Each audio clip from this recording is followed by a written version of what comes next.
What's going on, people? We are Tottenham TV back here for the second last match review of the season. It's Tottenham 0, Manchester City 2, which has all but handed Manchester City the Premier League title going into the final day or the final few days of the Premier League on the weekend. And we sold our souls.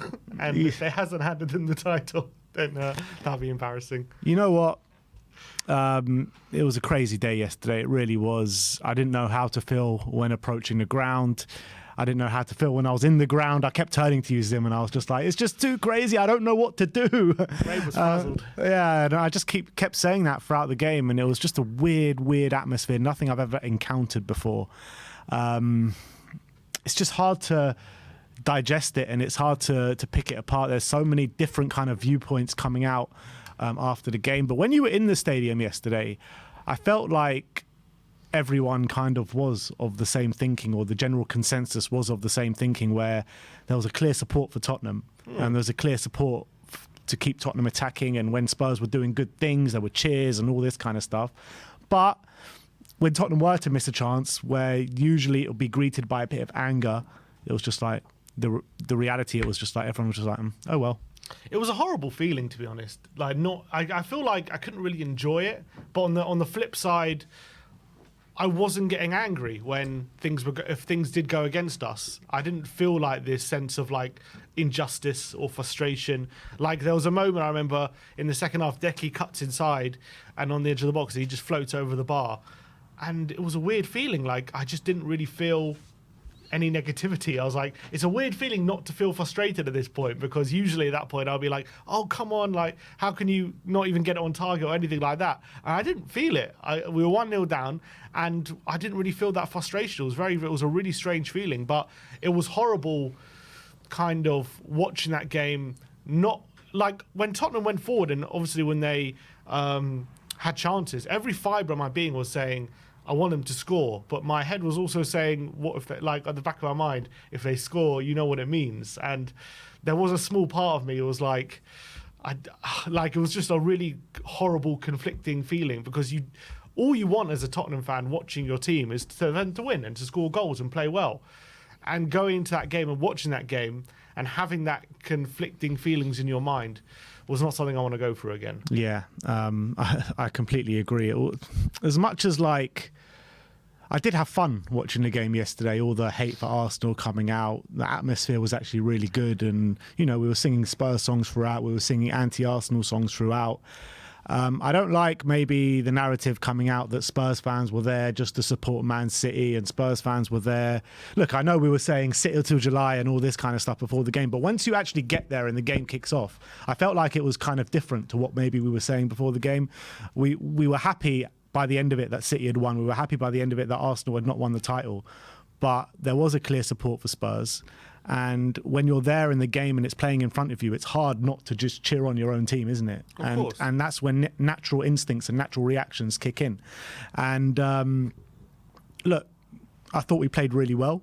Really good performance, particularly in the first half, second half as well. I thought we came out to play, and it was probably our best performance since the Aston Villa game. Yeah, I think so. And the one thing that Ange changed up was he changed things up, I guess.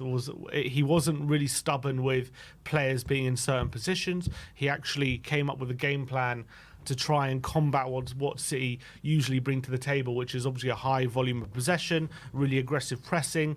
So what he did was something very clever. He added a false nine into the equation. He kept Johnson and Son like kind of on the wings, but also they had more of an ability as well to maybe be a bit more central at times as well. So to add that threat in behind a bit more centrally. And then he added Maddison and Sarr kind of rotating that false nine kind of position, with Bentancur and Højbjerg backing them up. And it worked a treat. I thought we looked so great, comfortable on the ball. We were beating Man City's press. I wouldn't say comfortably, because there was a few times Man City did nick the ball of us, but I would say with regularity. A number of times we were beating their press and being able to play through them, playing some really lovely football at times. And I thought Man City couldn't live with us with some of the football we were playing. I think it was the toughest game they've had in a while, I would say, Man City, how we approached it. And it was and obviously having Van de Ven at the back with Dragoshin there made us a lot more solid at the back as well. I felt a lot more secure defensively. I think obviously we did give up chances, but a lot of the chances were chances we gave them, especially the one early on from Højbjerg, which gave it straight to Foden. The one where De Bruyne at the right beginning of the first half, who was led from a Højbjerg again, just giving the ball away in a poor position when we're trying to build up our play. The goal comes from a poor pass, which Romero and then Romero doesn't win the ball off Foden, and all of a sudden we're out of position and they end up getting the goal. So I don't think they carved us open too many times. I think they obviously created chances, but I don't think they carved us open. And I think we actually, in possession, probably looked a bit better than them at times yesterday. And I thought I was really, really impressed with the difference in how Ange approached this game compared to some of the other games we've had recently. But it begs the question, why wait until this game to do it? And that's, I guess, the frustrating thing. Yeah, definitely. And what I was most impressed about was how tight and compact we looked and how hard it was for Man City to play through us and how assured we look at the back. I thought Romero and Dragoshin as a back pairing yesterday, I thought both of them were exemplary. Both of them put on a massive defensive showing. Dragoshin with that header off the line. I know it was offside, but that was just something to behold. Romero, yeah, there was a couple of times that he did come unstuck during the game, but I thought all in all, the way he was being so aggressive up against Haaland, brilliant stuff. Van de Ven wasn't really playing left back, was he? He was kind of forming a back three at times, I thought, Van de Ven. So it wasn't like the classic left back that we've been seeing all season. No, it wasn't an inverted left back like we've been seeing all season. So in that way, it's tactical flexibility from Ange Postecoglou. And what I found really interesting was Pape Matar yesterday, because a lot of times in that first half, Pape was actually the furthest forward beyond Maddison, because we were all coming into it saying Maddison's playing the false nine. Or that's what it looked like when the team set up. And then for a lot of periods in that first half, it looked like Pape was playing the false nine. I couldn't really work out what was actually going on. I think they were rotating to kind of. I think if you look at the average position, I think Maddison was still slightly ahead for a lot of it. But I think there was definitely times where Pape was higher. But what was frustrating me, especially about the whole Van de Ven thing, is absolutely great. I really like what he did with Van de Ven, and I think it made us a lot more solid. But his whole thing this whole season is, you know what, I'm going to play the way we're going to play. This is our system. I'm going to kind of shove square pegs in round holes, because if they can't hack it, it means they can't be here. And then I learn more about the players. And then all of a sudden, for this game, he said, actually, I'm going to adjust how we're going to play. Like, if he's been playing Emerson, why does he keep playing Emerson inverted then? If he's able to be tactically flexible like he was yesterday, why the whole season, whenever Emerson's played the fullback, he's played inverted, when we can clearly see he's not very comfortable in that position? Doesn't make sense to me. Why hasn't he maybe tried Van de Ven in this? I know he said before because he's worried about his fitness, but if he played this Van de Ven in this kind of hybrid left centre back kind of role, why hasn't he tried that beforehand, when clearly that's something that would massively benefit us defensively? Even with all our players fit, I think it would have benefited us trying something like that, because clearly we were way too open for a lot of the season. So I don't know why he's waited so long. So it doesn't. I just find it a bit frustrating that he's been very kind of stubborn throughout the season about how he wants to play, how he wants certain players to play in certain positions, and then all of a sudden it comes to this specific game. I know, obviously he's going to try and win. I'm not saying he shouldn't try and win this game, but I feel like he's making a point about this specific game to all of a sudden try his best to get a win, whereas before it's like, we're going to play the way we want, and whatever results we get. And in this game he's like, actually, I'm going to try and adjust the game so we get the result. And I thought that was pretty strange. Yeah, it was peculiar, and you can't really put your finger on why that is. With the whole narrative come into it, you thought Spurs will just play the way we always play. He said that in the build up to it as well. We're going to play our football, and we'll give it a right crack, and we'll see what happens. And we changed it, and we changed it in a positive manner. But why hasn't he been doing that since the Aston Villa game? Since he's seen things go horribly wrong, particularly in when we losing to Arsenal, it was fairly good performance. But you look at the Chelsea game, you look at the Newcastle game, you look at the Liverpool game, all these games where we've got eaten alive, our defence has got eaten alive, and then suddenly we come into this game and we put in one of our best defensive performances all season.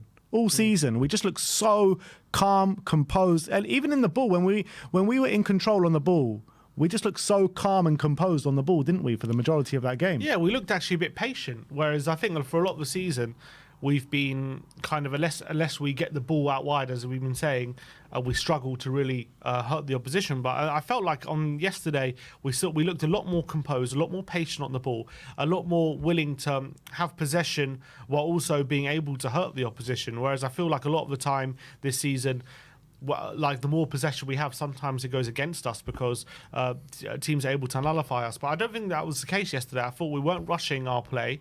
We were actually being quite calm the way we were building up from the back, and I thought it was working quite well. Obviously, we did get caught out a couple of times. Man City, obviously the best team in the league, the best team in Europe, probably at the moment. So it's not going to be foolproof against a team like that. But I thought how we competed with them was really, really encouraging, and pretty much for the whole game, we were going toe to toe with them. To be fair, apart from maybe after we went 2-0, then it was pretty much game over. But before then, we were pretty much going toe-to-toe with them throughout the whole game, and it was really, really encouraging. But the reality is, right, the reality is in the game yesterday, what the game was decided on was quality in the final third.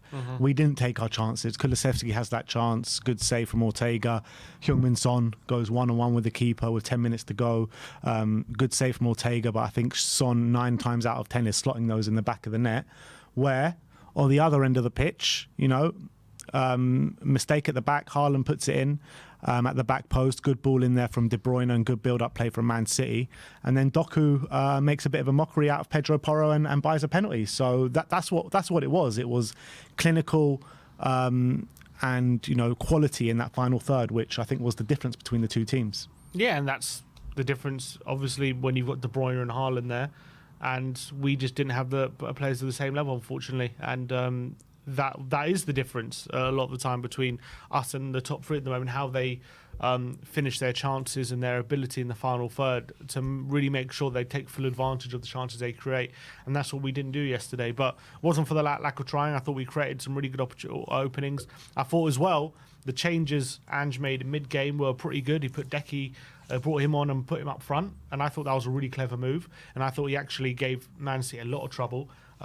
He missed a couple of really presentable opportunities that he actually created for himself, and that was really encouraging, and maybe something we should see more in the future, him in that position, which is quite an interesting prospect. And I thought he made some really, really good mid-game changes. The only one that I doubted was why take Bentancur off, and I thought he was actually having quite a good game, and he seemed furious with that substitution.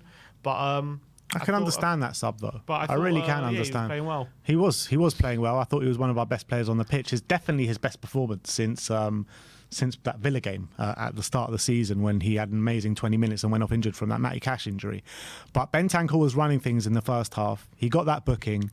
In the build up to the goal as well, he didn't challenge Foden because he was on that booking. So if these situations are going to arise, you've got to take him off. Yeah, that's fair enough, I guess. But I wonder if he was frustrated himself or frustrated Ange with that reaction. Look, I think in that moment in time, he's going to be frustrated with the whole situation. Probably frustrated with himself, frustrated with Ange. But I think once the dust settles and he wakes up this morning and looks at it objectively, he'll probably know it's the right decision. I'm not too worried about that situation. Yeah, but I think all in all, in terms of the overall level of performance, I think we can definitely be proud, and I think Ange can definitely see progression in how we were definitely. I thought we were a lot better in this game than we were against Liverpool for sure. Definitely, I thought probably better in this game than we were against Arsenal a few weeks ago, even though we played well in that game. So we competed very well in this one. Probably you could even argue we're probably better in this game than we were at the Etihad when we got a point. Oh, definitely. You can probably argue that. So we created more at the Etihad, I think, but this was more of a team performance. Yeah, and I as well. I don't think we gave up as many chances yesterday as we did at the Etihad. So I think we can definitely be proud. And even Ange said, he was in the press conference, which we'll get into, he was asked right at the end, were you disappointed with the application of the players? And he was kind of getting a bit angry at this point, you could see, and he said, why would I be angry? Was I watching a different game? We went toe to toe with the best team in the country. Like, why would I be? Obviously I wasn't unhappy with the application of the players. So, regardless of what else he said in that press conference, which we'll get into, like, that clearly shows to me that he acknowledged that we played well in that game and we are showing progression. And I think there were definitely signs in that game that we improve in a few areas, we could be a real force next season. And not many teams dominate Man City in possession, even at home. And I think it's only the second time the whole season that they've had less possession than their opposition. The only other time was when they played at Anfield. That's the only other game this season that they've not dominated possession. So I think the fact that we had so much of the ball, we looked so comfortable with it, created opportunities, I think is a testament to what a good performance and a really good tactical performance, I thought. Because a lot of the season, the narratives have been with Ange, he's tactically naive, he doesn't change it, blah, blah, blah, all that kind of stuff. He doesn't have a plan B. Well, yesterday he showed all those different sides to his game. So that was really, really encouraging. Yeah, it's just a shame it was second last game of the season. Yeah. And everything that we were fighting for was pretty much gone. 1 point now secures our Europa League fate for next season at Sheffield United. Champions League's gone. But regardless of the result, regardless of what result we wanted coming into it, regardless of all the circumstances, I felt proud of the team yesterday, of the way we played, the application that we gave, how defensively solid that we looked, how compact we looked in midfield as well. I just felt like it was a completely different Tottenham performance that we've just seen for the majority of this season. I completely agree. And especially second half of the season where performances have been very inconsistent, especially when we've played the better teams in the second half of the season. We've been well beaten, and we've looked a shadow of the team in that first 10 games, and we've looked lackluster, and off the ball we've looked horrific against Newcastle and against Liverpool. Looked horrific off the ball, just lack of fight, lack of aggression, not putting your body on the line, and that was all different yesterday. So I'm really happy about that, and I'm really happy that even though it was, as you say, a lot of the fans probably didn't even want to win yesterday. I was really happy with what I saw on the pitch in terms of the fight we were showing, togetherness, and the level of performance was a lot higher. And I thought it was really, really encouraging going into next season, that kind of performance. Obviously, what's not encouraging is we're probably going to go into next season off the back of, let's say we don't lose on Sunday, probably off the back of 5 losses in 7 games, which is not an encouraging thing. And the games that we haven't lost would be Burnley and Sheffield United, who are 2 of the worst teams. Sheffield United, one of the worst teams ever to play in the Premier League, and Burnley, a relegation team. So that is obviously something that's going to be a concern. But at least we had a performance to show, like, okay, if we can use that as a benchmark to go forward on, we can really build something here. Yeah, I mean, there's a lot of fans around social media, particularly, Arsenal fans are particularly salty after yesterday, particularly when Heung-min Son goes through on goal. The title is waiting there for them, and Son uncharacteristically doesn't put it in the back of the net. Even in that time, right, we're like, all right, goal, Son through on goal, and then he misses it, and you're just like, oh well, that's a big shame that Son didn't score. But it was I just take it back to the atmosphere yesterday, because obviously everyone knows what our opinions were going into the game. We were happy for Man City to win this game for the greater good. Nobody ever wants to see Spurs lose a game. We don't ever want to see Spurs lose a game. But there are always those particular circumstances that you just need to do something for the greater good. You just do. I don't care what anyone says. And I think the majority of fans in that stadium, what I could tell from the atmosphere, were of the same thinking of that. Yeah, to me it looked like, obviously, if there would have been big celebrations if Tottenham would have scored, you could see that in the ground as well. Everyone was getting excited when we were getting chances, and we were clapping any good play we were having. It wasn't as if we were oohing if Man City had a chance. You know what I mean? It was, I think people are acting like people were singing City songs or anything like that in the stadium and proper cheering on City. It wasn't that kind of atmosphere. I understand it wasn't maybe the usual kind of atmosphere, maybe. I think it could have been, if it was an important game, it would have been a bit louder, and I think it would have been more general support for the team if under different circumstances. But I don't think it was an atmosphere yesterday as if we were actively cheering on City. It was more like, yeah, it wasn't. It was like if we missed chances, there didn't seem too much disappointment. It wasn't like people were like with their head in their hands when Son missed that chance. And when City scored, it was a very, very weird reaction when City scored, because no one seemed like frustrated with the fact that City scored, but there was like a 10 to 15 second just complete silence, like there usually is when you concede a goal normal, and then it was just like a normal reaction. And then after about 15 seconds like that, you just hear one fan go like, fucking hate Arsenal. And then all of a sudden, you got like a few hundred fans, maybe a few thousand fans standing up, and everyone kind of joined in the chorus of that song, and everyone like joined in. And then all of a sudden it became like, okay, we're losing, but we know what this means for our London rivals, and it was a chance to take a shot at them kind of thing. So it was a very, very odd atmosphere, not something I've experienced before at the Tottenham Stadium. And I have to be honest, when Son did go for on goal, I did think I had an audible "oh no" kind of moment. I was like, oh, like I think I actually said that. I was like, oh no, like because I thought he's definitely scoring here. But I said this before the game. If in this game, if we're gonna what's it called? If we're gonna stop City winning, we have to win, because a draw doesn't help us. So if Son scores that, it's 1-1 going to win or lose. minutes. It's win or lose. A draw would actually be self-defeating. There's actually no use to us in a draw. We get knocked out of the Champions League anyway, and we stop City winning the league. So I think at that point, maybe if we take the lead early, it would have been I think if I saw Son going through 1-on-1 in the first 10 minutes, I don't think I probably would have had the same reaction. But the fact that it was literally one of the last knockings of the game, it's only 1-0 to City. If he scores this, it's probably going to be a draw, and then we get the worst of both worlds, essentially. That's why I think I had a bit of an audible "oh no" when that happened. But unbelievable kind of poetic moment that is. It's one of those moments, one of those, in Premier League history, you just have these moments, I like the Aguero moment, like that Company moment, like Jamie Carragher was saying. I think this is going to, if Man City end up winning on Sunday, which they better, I think that will be one of those moments that goes down in Premier League history of like, just a snapshot. Son going for 1-on-1, he could hand Arsenal the title, and he misses a chance he would 9 times out of 10 score. It's just one of those moments that will go down in history. Give the man a mural now. Last night, Son became a true Tottenham legend, in my opinion. And I just can't take, like, when you talk about all these Spurs fans, like, do they not understand the rivalry between Spurs and Arsenal? Do they not understand what it is? They still sing about Arsenal winning the league at White Hart Lane. Like, if we would have given them the title yesterday, are they not throwing that in our faces for the next 20 years? Definitely. Of course they are. Of course they are. Are you not willing to give up just one game to stop Arsenal winning? Literally, Arsenal winning the league that haven't won the league in 20 years. The most unbearable fan base in the world. Instead, what we got is Arsenal fans losing their heads in Son missing a 1-on-1. And we got a good performance.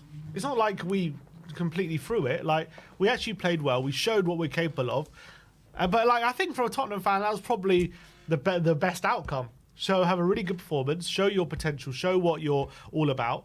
But ultimately, don't give Arsenal the title. I think that's like the perfect outcome. A lot of reasons to be positive after yesterday in terms of looking forward, what we can produce on a football pitch, the way we're going under Ange Postecoglou. I think there's so much to look forward to, really is. And I think yesterday showed that. And I just thought yesterday inside the stadium, the atmosphere that I experienced, maybe it was different in different pockets of the stadium, but where we were, I thought it was the most perfect blend between supporting the team and knowing the situation that you're in. Like, people are acting like we were singing Blue Moon throughout the whole game and all this kind of crap. Like, I was standing there like that on my feet singing, "Oh, when the Spurs go marching in," and "Stand Up If You Hate Arsenal." I mean, that was the main 2 songs that we were singing yesterday. Mm-hmm. So I think this overreaction after the game and today is a way too much, in my opinion. Yeah, and I also, people like acting like we would have got top 4 if we would have won yesterday. Let's be honest, Villa just need a draw on the. I know they got a tough game away at Palace, but at the end of the day, if we would have won yesterday, Villa just need a draw on the final day to secure top 4. Unless Spurs beat Palace, I think 8-0. We beat Sheffield 8-0 on the final day. All Villa need is a draw to secure top 4. So you're talking probably like an under 20% chance, I would say, of Tottenham securing top 4, even with a win yesterday. So I think we've left ourselves too much to do anyway. I don't think I don't think a 20% chance of top 4 was worth giving Arsenal the league for. And for the whole season, I guess we'll talk about Ange in a minute, but Ange has been saying he's not bothered about top 4. So, and for me, as much as I do want Champions League, it's not the be-all and end-all. It's not something that I'm willing to hand Arsenal a league title just to get. And these things do matter, especially when we're fans. I understand the club have a certain view. Obviously, the club would rather Tottenham have a 20% chance of top four, and they couldn't give a different shit. thing. They couldn't care less if different. Arsenal won the league or not. So obviously the club's party line and Ange's party line is going to be one thing. But as a fan of this football club, where what fans all about is tribalism, banter, talking with your rival fans, having those conversations on a day to day. You being giving it to them and them giving it to you. That's what being a fan is all about. It's all about interactions with rival fans and how you feel about the game and all those snapshots in time. And as a fan of the football club, having Arsenal fans already singing they won the league or White Hart Lane, to us, and that's already bad enough. We can't give them more ammo. We can't allow them to have more bragging rights over us. And bragging rights, yes, it doesn't win trophies, but that's part of what being a fan's all about. And for me, if we can stop Arsenal winning the league for another year and then hopefully stop them enough for enough time where we can catch up with them, that's what we got to try and do. Yeah. Look, it's ingrained in you from a young age, isn't it? The rivalry, the derby, Spurs, Arsenal. It's an ingrained hate and rivalry from a very young age, and people have got to understand that. And when you look at the reactions of Arsenal fans when Son was through on goal, I was hearing from Arsenal fans. What was I hearing? Oh yeah, we're not even going to have a chance. I don't believe Spurs can get anything. I don't believe anything. City have won the title, blah, blah, blah. But when Son goes through on goal, they started to believe. And that is the best thing about yesterday. They started to believe. You look at all the reactions on social media. You look at AFTV. You look at a few of the other Arsenal channels as well. Just inject those reactions into my veins. I loved it. I loved every second of it. So please, I think we should get a few of them up because they were absolutely brilliant. So just inject those reactions into my brains. Twitter, so I guess inject them. Reacts. Give me those Arsenal tears because you guys started to believe. You started to believe for a few minutes just to get it all snatched away from you once again because you bottled the title last year and this year Tottenham have taken it away from you. So just inject it.